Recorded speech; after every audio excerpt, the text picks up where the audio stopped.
નમસ્કાર મિત્રો, સ્વાગત છે અમારી યુટ્યુબ ચેનલ ઓલેજ હેપીમાં. મિત્રો, 1 જુલાઈ 2020થી 31 ડિસેમ્બર 2020 સુધીના મહત્ત્વના 1000થી વધુ પ્રશ્નો એક જ પીડીએફમાં, જે પીડીએફ 130 પાનાની પીડીએફ છે. જો તમે ડાઉનલોડ કરવા માગતા હોય તો ફક્ત 20 રૂપિયામાં તમને તે પીડીએફ મળી જશે, જેની લિંક ડિસ્ક્રિપ્શનમાં આપેલી છે. ડિસ્ક્રિપ્શનમાં જઈને તમે ત્યાંથી આ પ્રશ્નો ડાઉનલોડ કરી શકશો. તો ચલો મિત્રો, હવે આપણે આજનો વિડીયો શરૂ કરીએ. તો આજના વિડીયોમાં મિત્રો આપણે 6 ફેબ્રુઆરીથી 16 ફેબ્રુઆરી 2021 સુધીના મહત્ત્વના કરંટ અફેર્સના પ્રશ્નો જોઈશું. અને આ મિત્રો, આની પીડીએફ જો તમે ડાઉનલોડ કરવા માગતા હોય તો ટેલિગ્રામ ચેનલમાં જોડાઈ જજો. કાલે સવારે તમને આ પ્રશ્નોની પીડીએફ મળી જશે. ચલો મિત્રો, ટાઈમ ના બગાડતા શરૂ કરીએ. પ્રથમ આપણે 6/2/2021થી 10/2/2021 સુધીના પ્રશ્નો જોઈશું. ઇનોવેશન એટલે કે નવી શોધ ઇન્ડેક્સ 2021 વિશ્વના 60 દેશની યાદીમાં ભારત કેટલામાં ક્રમે છે? 50મા ક્રમે છે. દક્ષિણ કોરિયા પ્રથમ અને ઈરાન છેલ્લા ક્રમે આવે છે. 100મી ટેસ્ટમાં બેવડી સદી ફટકારનાર ક્રિકેટ ઇતિહાસનો પ્રથમ બેટ્સમેન કોણ બન્યો?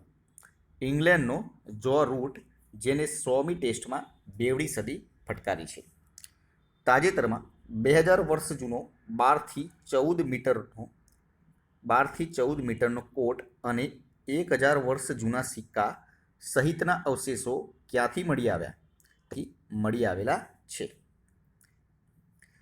આગળનો પ્રશ્ન, ઉત્તરાખંડના કયા જિલ્લામાં હિમશિલા તૂટી ધૌલી ગંગા નદીમાં પડવાના કારણે ભારે તારાજી સર્જાઈ? મિત્રો, આ ક્વેશ્ચન બહુ ઇમ્પોર્ટન્ટ છે. તાજેતરમાં આ બનાવ બન્યો છે અને બહુ મોટો બનાવ બન્યો છે, એટલે આનો ખ્યાલ આપણને હોવો જોઈએ.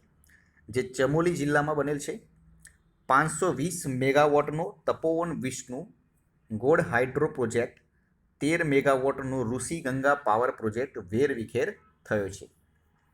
આઈસીસીએ પહેલીવાર player of the month award જાહેર કર્યો. આ એવોર્ડ મેળવનાર પ્રથમ ક્રિકેટર કોણ બન્યો? રિષભ પંત બન્યો છે player of the month award. મહિલા ક્રિકેટરોમાં દક્ષિણ આફ્રિકાની સબમીન ઇસ્માઇલ બનેલ છે. ઈ કેબિનેટ લાગુ કરનારું ભારતનું પ્રથમ રાજ્ય કયું બન્યું? હિમાચલ પ્રદેશ. દુનિયાનો પ્રથમ ઉર્જા ટાપુ બનાવવાની ઘોષણા કયા દેશે કરી? ડેનમાર્કે. ભારત કયા દેશને કોવિડ-19 રસીના 1 લાખ ડોઝ મોકલશે? કંબોડિયાને. ભારતનું પ્રથમ થંડર સ્ટોર્મ રિસર્ચ સેન્ટર ક્યાં સ્થાપિત કરવામાં આવ્યું? ઓડિશા ખાતે સ્થાપિત કરવામાં આવ્યું છે. આસામમાં સર્વપ્રથમ હેલિપોર્ટનું ઉદ્ઘાટન ક્યાં કરવામાં આવ્યું? માજુલી ખાતે. 4 ફેબ્રુઆરી એટલે આંતરરાષ્ટ્રીય માનવ બંધુત્વ દિવસ. અમેરિકા અને રશિયાએ પરમાણુ હથિયાર નિયંત્રણ સંધિ ન્યૂ સ્ટાર્ટ કયા વર્ષ સુધી વિસ્તારી? 2026 સુધી. ભારત અને અમેરિકા વચ્ચે યુદ્ધ અભ્યાસ નામથી સૈન્ય અભ્યાસ ક્યાં યોજાયો? રાજસ્થાન ખાતે.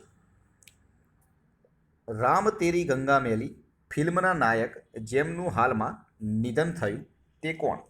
રાજીવ કપૂર. સીબીઆઈના કાર્યકારી વડા તરીકે કોની નિમણૂક કરવામાં આવી? પ્રવીણ સિંહાની. એલ&ટી લિમિટેડના સીઈઓ અને મેનેજિંગ ડિરેક્ટર કોણ? એસ.એન. સુબ્રમણ્યમ. બાંગ્લાદેશે રોહિંગ્યા શરણાર્થીઓના ત્રીજા જૂથને બંગાળની ખાડીમાં નવા વિકસિત ટાપુ પર મોકલ્યા. આ ટાપુનું નામ શું છે? બાસન ચાર આઇલેન્ડ. હવે આપણે 11/2/2021ના પ્રશ્નો જોઈશું. યુએઈનું મંગળ મિશન કોઈ મુસ્લિમ દેશનું પ્રથમ સફળ મિશન છે. આ મિશનનું નામ શું છે? હોપ. કર્ણાટકના કયા જિલ્લામાં પ્રાચીન જૈન મંદિર મળી આવ્યું? હાસન જિલ્લામાં. Gujarat Chambers of Commerce and Industry GCCIના ભૂતપૂર્વ પ્રમુખ જેમનું હાલમાં કોરોનાથી નિધન થયું તે કોણ? શંકર પટેલ. તાજેતરમાં અખ્તર અલીનું નિધન થયું. તેઓ કઈ રમત સાથે સંકળાયેલા હતા? ટેનિસ રમત સાથે સંકળાયેલા હતા. સંયુક્ત રાષ્ટ્રના ક્લાઇમેટ એમ્બેસેડર તરીકે કોની નિમણૂક કરવામાં આવી? Michael Bloomberg. તમિલનાડુમાં 5મું કયું ટાઈગર રિઝર્વ જાહેર કરવામાં આવશે? શ્રીવિલ્થીપુથુર મેઘમલાઈ રિઝર્વ. રાજસ્થાનના બિકાનેરમાં કેટલામો સંયુક્ત સૈન્ય અભ્યાસ યોજાયો હતો? 16મો. 10 ફેબ્રુઆરી એટલે વિશ્વ કઠોળ દિવસ. 100 ફૂટ ઊંચા રાષ્ટ્રધ્વજની આધારશિલા ક્યાં રાખવામાં આવી? ગુલમર્ગ ખાતે. કેન્દ્રીય વન અને પર્યાવરણ મંત્રાલયે કઈ નદી પર લખવાડ વીજળી પરિયોજના બાંધવાની ઘોષણા કરી છે? યમુના નદી ઉપર.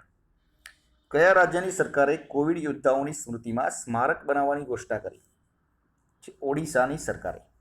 રશિયાએ કયા રોકેટની મદદથી 40 ઉપગ્રહ લોન્ચ કરવાની યોજના બનાવી છે?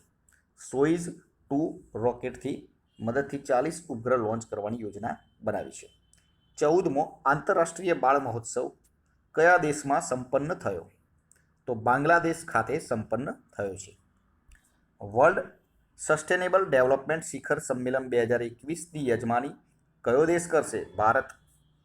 હવે આપણે 12/2/2021થી 16/2/2021 સુધીના પ્રશ્નો જોઈશું. મિસ ઇન્ડિયા 2020 કોણ બની? તેલંગાણાની માનસા વારાસણી. ઇમ્પોર્ટન્ટ ક્વેશ્ચન બનશે. મિસ ઇન્ડિયા 2020ની તેલંગાણાની માનસા વારાસણી. 13 ફેબ્રુઆરી એટલે વિશ્વ રેડિયો દિવસ.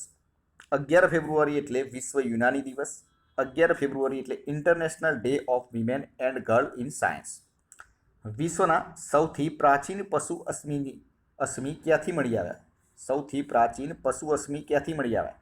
મધ્યપ્રદેશથી. ભારતે કયા બંધના નિર્માણ માટે અફઘાનિસ્તાન સાથે કરાર કર્યા? લાલંદર સતુટ બંધ માટે. ઈશાંત શર્મા 300 ટેસ્ટ વિકેટ લેનારો કેટલામો ભારતીય બોલર બન્યો? 3જો. તાજેતરમાં કઈ સ્વદેશી ટેન્ક ભારતીય સૈન્યમાં સામેલ કરવામાં આવી? અર્જુન MK-1A. તાજેતરમાં થિયેટર નિર્દેશક બંસી કોલનું નિધન થયું છે. તો મિત્રો, આ હતા આપણા આજના વિડીયોના ક્વેશ્ચન્સ. વિડીયો પસંદ આવ્યો તો લાઇક કરી દેજો, પોતાના મિત્રો જોડે શેર કરજો, ચેનલને સબસ્ક્રાઈબ કરવું ના ભૂલતા, જેથી કરીને આવનાર દરેક વિડીયોની નોટિફિકેશન આપને સૌપ્રથમ મળી રહે અને આપણી તૈયારીમાં વધારો થઈ શકે. અને હા, પેલી 1000 પ્રશ્નોની PDF જો તમે ડાઉનલોડ કરવા માગતા હોય તો 20 રૂપિયામાં તમને ડિસ્ક્રિપ્શનમાં તેની લિંક આપેલી છે, ત્યાંથી તમે ડાઉનલોડ કરી શકશો. કાલે ફરીથી નવા વિડીયો સાથે મળીશું. જય હિન્દ, જય ભારત.